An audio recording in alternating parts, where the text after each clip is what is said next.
Anak ka ni Nardong Putik. Oh, sa First Family, yung only First son Family. sa Dasma.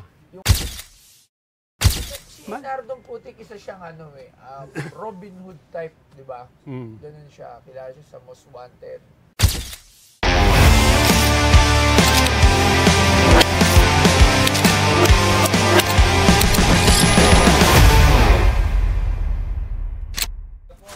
Ng ulo ko, loves.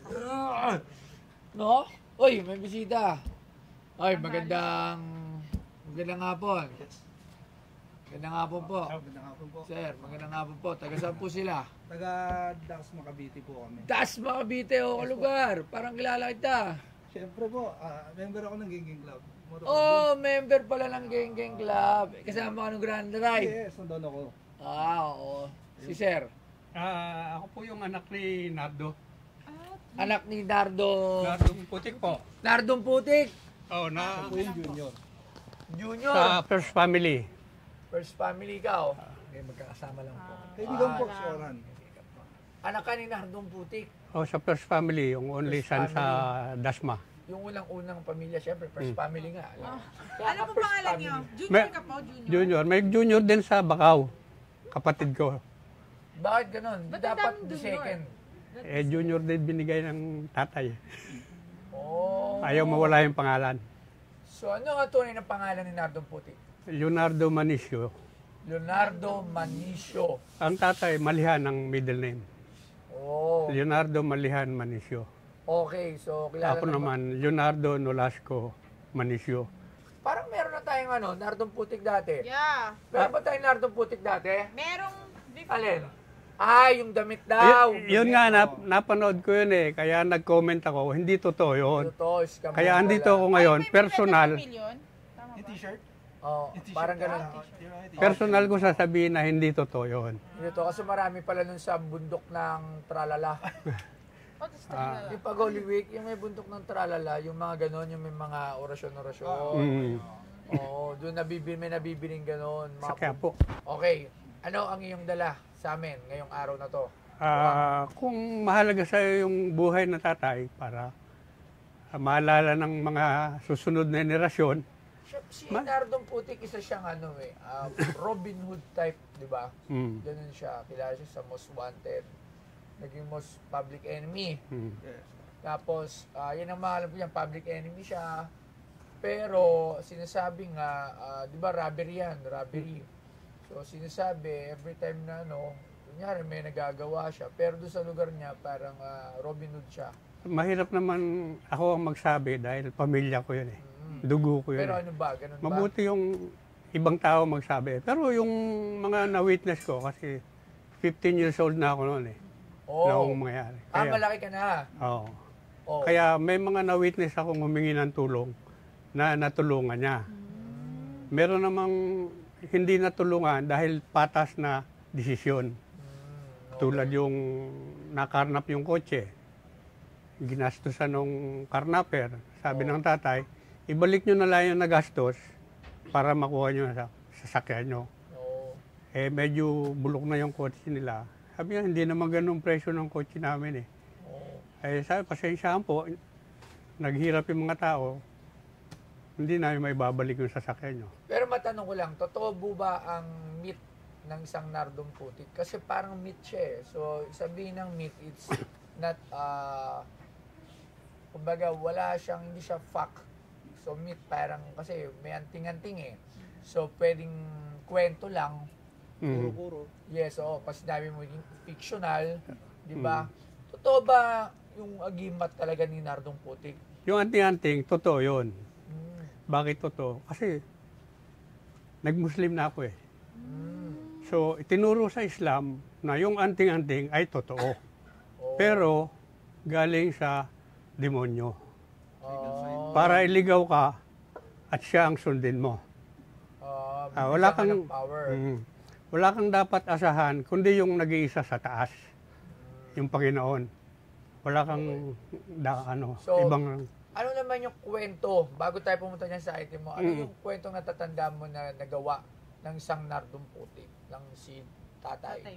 Ayun nga, yung nasabi ko kanina na may lumapit Pero na. yung pagtulong dun sa Yung mga, di ba sabi kasi once nakapak siya sa basa, Sa putik. Ah. sa putik, nawawala. Totoo ba yun? Ano lang yun, hindi, sabi lang yun na nawawala. Oo, di ba? Maaring, Talagang magaling lang siya tumakas. maaring, hindi siya nawawala, pero hindi siya napapansin. Nagdi-disguise. Pwedeng ganon. Camouflage. Siguro nalagyan niya ng puro putik yung katawan niya. Hindi- Pwedeng ganon di ba? Paano natawag kasing Nardong Putik, di ba? Yung panahon ng Kastila, hanggang kami ng Katipunero eh. Oo. Kaya may mga alias yung pamilya. Magkapit kabahay kami yung pamilyang Buga. Buga, yung batong ano. Tapos may Palaka, may Bangbang. Yung pamilya namin si Putik, Oo. yung lolo ko. Kaya tinawag na Kaya Nardong minana Putik, ng tatay mo. tatay ko, yung anak siya ni Juan Putik, nawala yung anak ni Juan, Nardong Putik na lang. Tapos ngayon ako, si Junior, anak ni Nardong Putik. Kaya ako ngayon, si Jun Putik na lang. So, ibig sabihin, hindi talaga siya nawawala pag nakakaapak sa buhay. Oh, pero nakakasalisi siya. Na magaling siya magsalisi. Mm. Eh, yung tinatablan siya ng bala. Yung nagkwento, hindi sa akin nanggaling. Yung mismong bumaril sa kanya, na sundalo, si Sergeant Matados. Kasi hindi sa pagyayabang, medyo nag-artista tayo nung araw eh. Oh, nag-artista ka ba? Yes. Sa introducing ako sa Nardong Putik version 2 Oo. kay Ramon Revilla. So yung sundalo doon, alalay ni Ramon, si Sergeant Matados, siya ang bumaril sa tatay noong hinuli siya sa Binakayan. Ng automatic rifle yung gamit niya. Di, buhay ka pa. Sabi, at least, subukan mo. Binaril niya uli ng automatic rifle sa tama dahil malapit eh. Lusot siya doon sa betang na hagdan, sa talsik. Tapos yung nagsi-circulate na sa internet na may plaster siya, yun yung after siya nahuli. Okay, tayo. Sabi talaga, ano yung dala niyo sa amin? Dokumento to. Unang-una, history na ng government document. Yung driver's license siya, ng 25 years old yata siya. Driver's license. Tingnan nga natin yung driver's license na yan. Sama-sama na eh. Yun yung driver's license. Yung iba na sa akin na yun.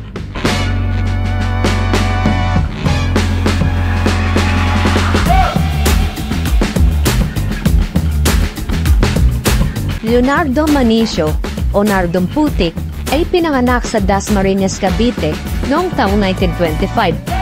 Siya ay anak ng isang magsasaka at politiko na nagngangalang Juan Manicio. Sa tatay niya rin galing ang bansag na putik dahil sa malaki yung mangging kulay ng balat ng kanyang ama. Sa araw ng binyag ni Nardo, noong siya ay 1 taong gulang pa lamang, isa sa kinuwang ninong ng kanyang ama ay si Jose Barzaga, isang politiko at membro ng Barzaga clan at isa sa pinaka-maimpluwensyang politiko noon sa buong Cavite. Ginawa ng tatay ni Nardo ang ganitong hakbang upang magkaroon ito ng maayos na buhay at sapat na proteksyon laban sa mga bandido. Si Nardong Putik ay napakahirap na talagang mahuli kung kaya't nilagyan na ng bounty ang pangalan ni Nardong Putik na nagkakahalaga na mayigit 20,000 pesos. Buhay man ito o patay. At dahil napakaganda ng storya ng buhay niya, nagkaroon siya ng pelikula noong 1972 na ginanapan ni Ramon Revilla.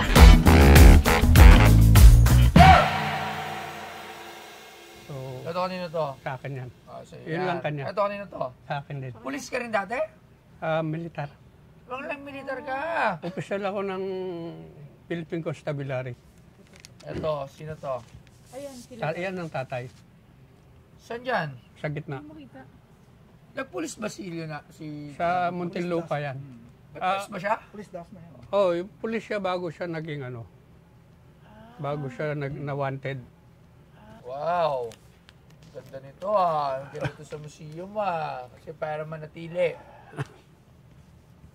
Ayan, maganda. Magkadikit. From 1950.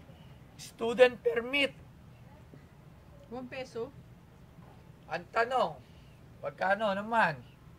Yo mga ka-geng-geng! So nakikita nyo na naman itong aking kasuotan. Siyempre mula ito sa Toyoware. At alam nyo ba na sa Toyoware, maaari pa kayong kumita. Dahil available na ang Toyoware sa mga gustong mag-reseller. So ang gagawin nyo lamang ay kontakin si Benji Rayala para maging reseller kayo ng Toyoware. So ano pang inaantay nyo? Pumorma na habang nakita. So Toyoware, si Toyo Tumamen. Geng-geng. Kahon. Magkano to? Sa 3 kaya. 1 milyon? Masyado mataas. Mataas. Mataas po. Bigyan kita ng sample. Okay, ito. Sabi ko na ito. 13 pieces na Lisensya. lisensya ni FPGA. Lahat may signature. Nabili ko to. May kasama pa to eh, no? May kasama pa to iba eh. Yung meron, yung barrel. Kasama to. Iba yun? Oo. Nabili ko lang to ng 600,000. 13 ah. 650 ah. O 650. 13. So, kung doon ako be-base para dito, sa akin po ah. So, syempre magkaibang level eh. Pero magandang dokumento. At saka yun nga, government history at saka personal Opo. history. Sa anak pa. Pero hindi aabot to ng milyon.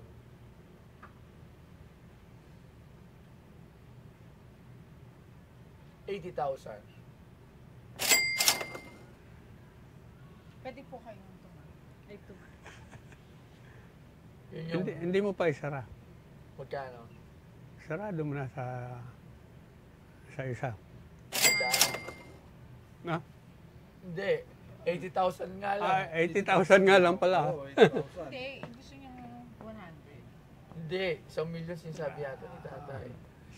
Yung maluwag sa'yo, ako naman Kasi, ito yung gatong dokumento, meron kasi ako dito pirma ni Aguinaldo. Binibenta lang siya sa auction ng 70,000 pesos. Pirma ni Aguinaldo sa Carden for a document. 110 times. Para sa akin, yun yung sagad ko. At sa tingin ko, very fair price. Hindi na kayo lugi doon. Kahit itanong pa natin sa expert to when it comes to document, mataas. Sa tingin ko, mataas na yun. Sabi ko nga, hindi naman ako after doon sa makukuha. Gusto ko lang siya. At saka gusto ko rin yung ipagkatiwala sa'yo. 110? Deal na? Hanggang mga kamay mo. Oh, deal! Yan! Maraming salamat. So, yun. Nice. Alam niyo, gustong-gusto ko to. Dahil, basta gusto ko to. Kaya tabi natin siya. Very rare. Okay. So, Legacy sige na siya. ng Cavite yan. Okay naman. Actually, masaya ako dahil yung dokumento ng tatay ay nakakasiguro ako na mape-preserve. Kaya papasalamat rin ako kay boss na andyan siya at gagawa siya ng museum para yung mga memorya ng mga ibang tao, sabihin na natin, ay mapanatili, lalo na yung mga Caviteño.